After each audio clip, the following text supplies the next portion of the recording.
Hello, Magic Casters! My name is Chance, welcome to my Spellbook, and thank you so much for tuning in to the 65th episode of our second level spell series. We have a very excellent, very cool spell in store for us.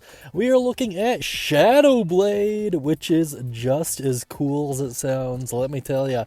It is usable by the Sorcerer, the Warlock, and the Wizard, and it is found in the good old Xanathar's Guide to Everything, which is a must-have for anyone who plays 5e. Now, this blade is not to be taken by the faint of heart. It is only to be selected by the strongest edgelords out there. Now, before we get into the exact details, let's actually take a quick look at its mechanics so we can better understand exactly what we're talking about. So your damage die is 2d8, and its upcasting works a little bit strangely. So if you upcast it using a spell slot of 3rd or 4th level, it becomes 3d8. And if you cast it using spell slot of 5th or 6th level, it becomes 4d8, and 7th level or above becomes 5d8. So kind of weird in that regard, but just roll with it. The effect at a glance is as followed. Create a blade with finesse, light, and thrown properties with a normal range of 20 feet, but if you're willing to accept a disadvantage, you can go as long as 60 feet, which is pretty cool if you actually think about how that plays mechanically. Also, while attacking in dim light and darkness, you have advantage. You can reconstitute this sword as a bonus action. The cast time is also just one bonus action, which is great.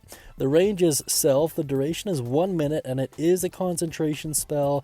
As with most of these melee spells, I know, but this one's actually a little bit better than most, and I'll explain why in a little bit.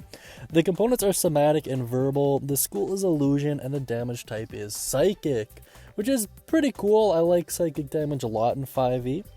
Now let's take a look at the full description here to figure out exactly how this spell works.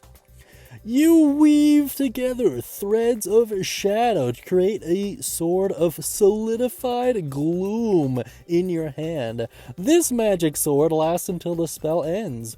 It counts as a simple melee weapon which you are proficient with. It deals 2d8 psychic damage on a hit and has the finesse, light, and thrown properties with a range of 20/60. In addition, when you use this sword to attack a target that is in dim light or darkness, you make the attack roll with advantage. If you drop the weapon or throw it, it dissipates at the end of the turn. Thereafter, while the spell persists, you can use a bonus action to cause the sword to reappear in your hand. At higher levels, when you cast this spell using a 3rd or 4th level spell slot, the damage increases to 3d8. When you cast it using a 5th or 6th level slot, the damage increases to 4d8. When you cast it using a spell slot of 7th level or higher, the damage increases to 5d8. Very interesting stuff. So something I do want to point out, something that I think makes this concentration spell a lot better than a couple of the other ones we've covered is you can actually throw this one, and it actually encourages it, if anything. Also, the fact that it has the light property means you can technically dual wield it, so this is one of the more perfect spells for those Gish characters out there. And if you couple that with the fact that it is finessable, which means you can either pick your strength or dexterity modifier, this works really well with virtually every multi-class you could think of. In any case, let's take a quick look at some alternative uses here to just get our creative juices flowing a little bit. So this is by far the most ideal spell to use when you're hunting creatures of the night. Be the vampires, werewolves, what have you. Ideally, you're going to want dark vision or devil's sight or something like that just to get the maximum bang for your buck out of this, but basically guaranteed advantage is never going to be a bad thing.